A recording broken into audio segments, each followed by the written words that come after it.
Hi.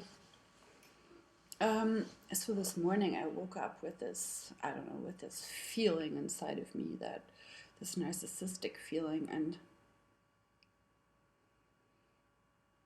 I have this feeling that they are trying to turn me into a narcissist, and that then in the end, innocently, I am going to be the evil one. That would be the ultimate scapegoating. Um,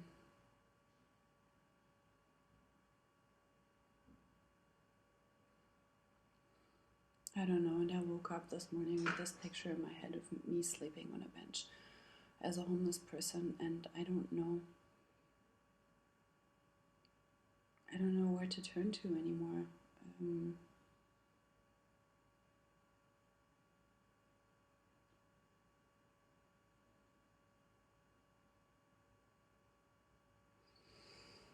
this morning when I had a cigarette, I had this feeling that I really wanted to puke. So I'm curious if I'm going to hear someone puking today.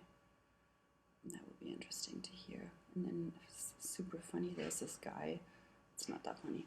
There's this guy here, and I know him from a supermarket that I used to frequent.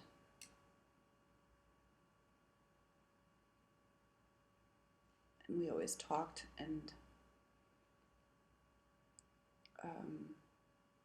this morning he asked me, is it okay for you that I am here, that I am,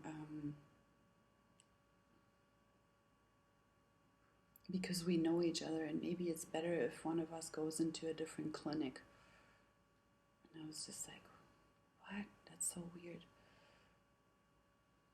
But there seems to be a rhyme and reason with everything that's happening here in this major freaking experiment that's happening. And then also this morning I remembered, I think in MK Ultra there is this term called grooming of the victim, and it's interesting. Like I was always very surprised, like because I lived in Canada for a long time, and every time I would come back home, or even before that, I was always like my mom would always buy me a lot of clothes and a lot of stuff and a lot of this and a lot of that, and she never did that for my brother or for my sister. And I was always suspicious as to why that was, but I think that was to groom me. Then I had another remembrance. I had that before my accident too, when I was trying to sleep in the basement. That I kind of have these vague memories of being locked in the basement.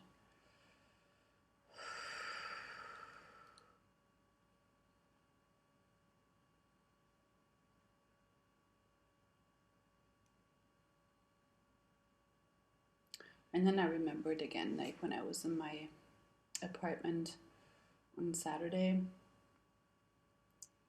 I I went to look around to see what they had done there, because they do weird things in there, and I noticed that they had turned off the fridge.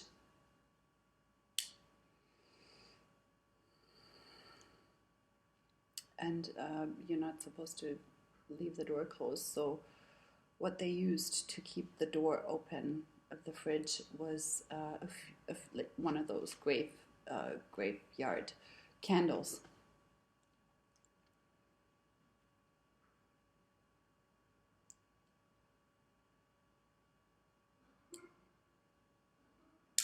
And that in combination with my mom saying to me, oh, you haven't been eating a lot, have you? It's like they're fucking puppeteering me. And then I mentioned to my mom, oh yeah, I'm so scared that I'm going to be homeless. And then she said, oh yeah, but we would never leave you abandoned like that. And I was just like, fuck, like when I was sexually abused as a kid, you didn't believe me and told me it was all in my imagination. And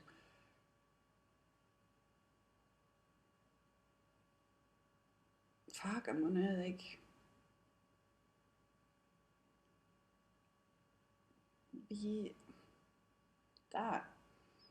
And I remember a couple of years back when I was in Canada,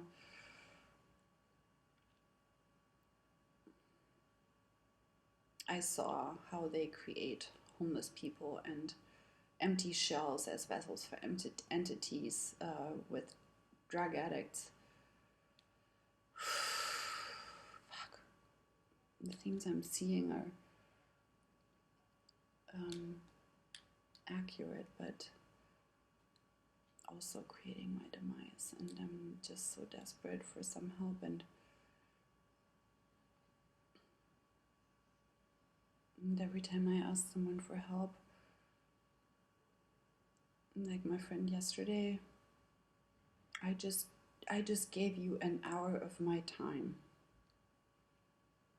I am okay with taking your energy. I can handle it. And I'm like, that's not what it's about. It's my life force energy that you're taking. That's like killing someone. Yeah, I really feel like everybody around me is consciously or unconsciously killing me, and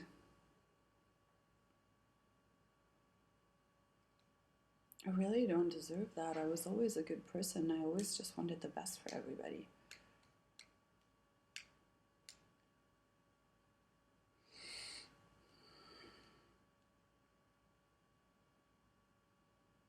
I also had like 5 cups of coffee today already, which means that probably I am exhausted, but I have probably other people's energies running in my system. Yeah, I know that sounds weird. That is keeping me from fully collapsing, because I haven't really been eating a lot either, because I noticed that as soon as I eat something, like I will feel an energy in my heart, and as soon as I eat, it goes away. It's like,